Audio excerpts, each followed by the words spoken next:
Kumaha Damang, saatnya Anda menyimak berita Bandung bersama saya Tabita Putri. Sejumlah berita menarik akan kami sajikan untuk Anda, berikut 3 berita utama hari ini. Diduga akibat percikan api dari mesin las, sebuah gudang sekaligus toko tekstil di Kabupaten Bogor terbakar. Puluhan warga di Kabupaten Cianjur mengalami keracunan makanan nasi kotak dari sebuah acara pengajian.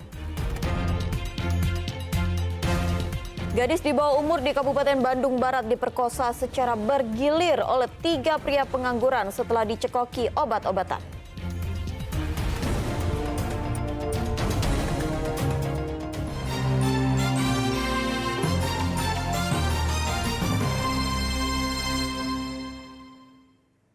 Kebakaran melahap bangunan toko sekaligus gudang bahan tekstil di Kabupaten Bogor. Kebakaran diduga akibat percikan api dari mesin las.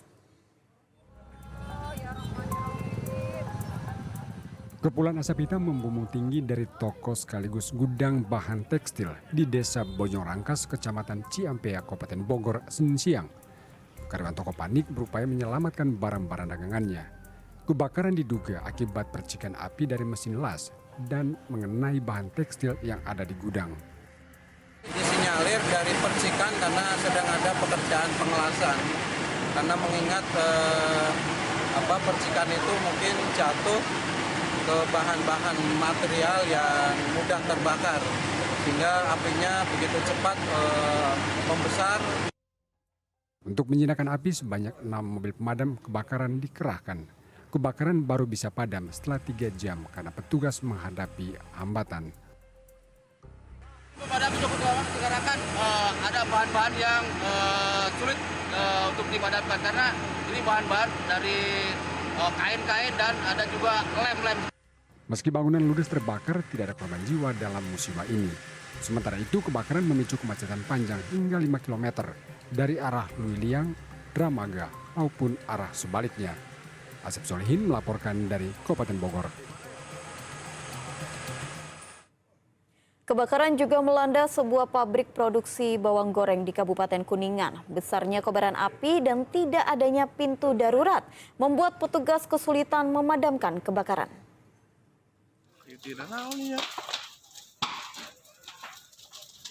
Kebakaran menghanguskan pabrik produksi bawang goreng di Desa Cikaso, Kecamatan Keramat Mulia, Kabupaten Kuningan, Senin siang. Kebakaran bermula ketika pegawai pabrik menyalakan tungku untuk memulai produksi bawang goreng. Diduga terjadi kebocoran pada tabung gas sehingga api menyembur dan memicu kebakaran. Banyaknya material mudah terbakar membuat api dengan cepat membesar hingga menjalar ke rumah warga di sampingnya. Petugas pemadam kebakaran yang mengerahkan 2 mobil damkar sempat kesulitan menjangkau titik api karena tidak adanya pintu darurat. Proses pemadaman pun berlangsung hingga selama 2 jam.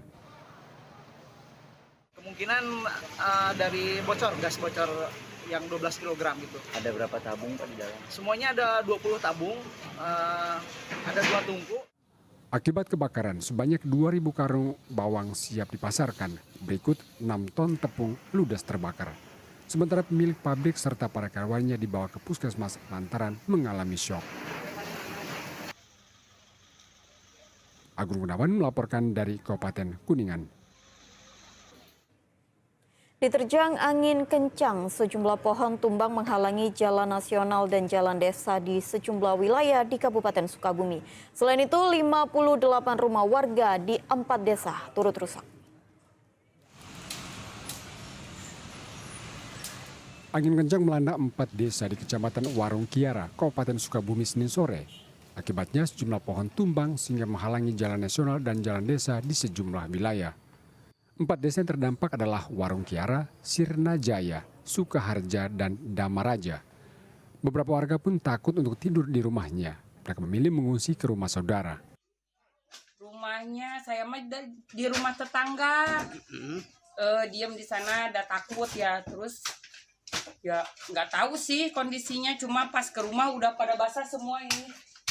Udah basah itu, udah nggak tahu di dalam dah, di rumah ini, di rumah sebelah. Malemang nginep, nggak bisa di rumah. Kalau sekarang mah mungkin bisa di rumah. Di lokasi, sedikitnya ada 58 rumah warga yang rusak. Untuk sementara, PLN memadamkan aliran listrik warga yang rusak karena khawatir terjadi korsleting listrik. Berdasarkan hasil asesmen tadi dan kunjungan kita ke lokasi, bahwa yang terdampak bencana puting beliung di Kecamatan Burung Kiara di 4 desa yang terdampak itu kurang lebih di angka 58, kemudian 52 diantaranya rusak ringan, kemudian 6 rusak sedang. Pasca bencana ini, BPBD tidak mendapatkan laporan adanya warga yang meninggal maupun terluka. Sementara untuk warga yang terdampak sudah mendapatkan bantuan darurat. Asep Didi melaporkan dari Kabupaten Sukabumi. Merasa tidak diberitahu, ribuan warga Paseh, Kota Tasikmalaya berunjuk rasa di depan pintu pembangunan rumah duka yang dibangun oleh Rumah Sakit TMC. Sementara rumah sakit mengeklaim sudah mendapatkan izin dari pemerintah Kota Tasikmalaya.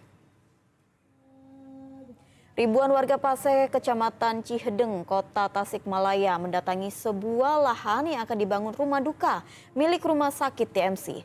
Kedatangan mereka untuk menolak pendirian rumah duka di tengah permukiman penduduk.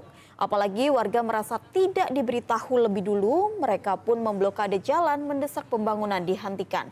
Sementara itu, perwakilan Rumah Sakit TMC datang untuk berdialog dengan warga dan menyatakan jika telah mendapatkan izin pembangunan dari pemerintah Kota Tasikmalaya terkait pembangunan kamar pemulasaran jenazah, ruang otopsi maupun rumah duka adalah ketentuan yang diharuskan oleh Kemenkes di mana rumah sakit harus memilikinya.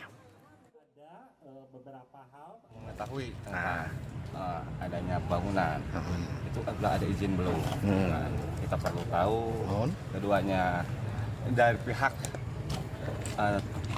pembangun juga nggak ada sosialisasi ke kita. Keluarga. Tadi informasinya katanya di waktu orasi ya, bahwa ini untuk kamar ini ya, rumah duka ya Pak ya? Rumah duka. Ya. Tapi warga selama ini belum ada sosialisasi atau menyetujui segala macam? Ada sosialisasi ke orang-orang tertentu. Untuk perizinan kami sudah tempuh dan kami sudah memiliki PBG. Kemudian juga untuk antara lain sudah ada saran teknis dari Dishub. Kemudian untuk izin lingkungan hidup juga sudah keluar dari lingkungan hidup. Hanya saja yang namanya SLF itu adalah kalau bangunan sudah berdiri baru nanti dikaji oleh tim teknis baru keluar SLF. Jadi untuk saat ini SLF tentunya tidak akan keluar karena bangunannya juga belum ada. Untuk 3 hal yang diminta itu insya Allah kami sudah penuhi dan proses-prosesnya sehingga keluar izin tentunya itu kaitannya dengan dinas terkait.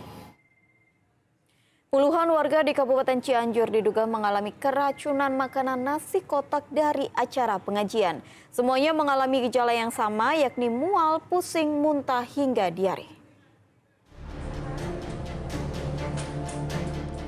Puskesmas Sukaluyu di Kabupaten Cianjur mendadak ramai oleh puluhan pasien baru. Kebanyakan adalah anak-anak. Mereka merupakan warga kampung Borega, Desa Penyusuhan, yang diduga mengalami gejala keracunan usai menyantap nasi kotak dari pengajian 100 harian pada Minggu malam. Lalu Senin pagi warga mengalami gejala pusing, muntah-muntah hingga diare. Salah satunya dialami oleh seorang anak dari warga setempat. Gejalanya muntah. Jadi terpisah ya? Iya, di sini. Kalau anaknya berapa tahun? Anaknya yang ini umur 7 tahun, yang satu lagi itu 10 tahun. Kakaknya? Iya, yang satu lagi di rumah sakit sekitar kelas 5 SD. Berarti keluarga itu berapa orang? Satu keluarga ini 4 orang, semuanya kena? Iya. Hingga Senin sore total ada 41 orang yang diduga menjadi korban keracunan. 4 diantaranya dirujuk ke Rumah Sakit Umum Daerah Sayang Cianjur. Sementara sampel makanan dari nasi kotak yang diduga menjadi penyebab warga keracunan sudah disita polisi untuk diperiksa. Pada saat kemarin ya di hari Minggu itu ada 100 hari yang meninggal ya mungkin di situ di mana pada saat itu dibagi nasi box ya kepada warga. Jadi untuk sementara yang dibawa ke sini sekitar ada 37 ya mungkin yang dirujuk ada 4 orang.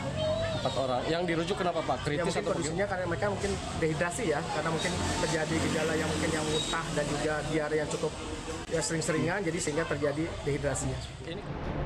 Jumlah warga yang dibawa ke puskesmas diperkirakan akan terus bertambah mengingat acara pengajian dihadiri ratusan warga. Rena Gozali melaporkan dari Cianjur. Hingga Selasa pagi, 20 warga dari 61 yang mengalami keracunan makanan nasi kotak dari acara pengajian masih dirawat di puskesmas dan rumah sakit di Kecamatan Sukaluyu, Kabupaten Cianjur. Sedangkan 41 warga lainnya yang sempat dibawa ke puskesmas berangsur membaik dan diperbolehkan pulang. Sementara itu untuk sampel makanan dibawa oleh Dinas Kesehatan dan akan dikirim ke Bandung untuk dilakukan pengecekan di laboratorium. Tadinya 58, sekarang tinggal 11 yang dirawat. Ya, tapi tadi barusan ada 3 yang datang, jadi bertambah jadi tinggal 14 yang dirawat di sini. Kondisi mereka saat ini gimana? Kalau kondisinya sih alhamdulillah sih sudah membaik, ya, itu jadi tidak ada perubahan lah dibanding sebelumnya. Kalau dari total keseluruhan sendiri yang ada di kampung sana yang masih dirawat ada berapa yang terdata? Kalau total keseluruhannya sebenarnya ada hampir 100 ya.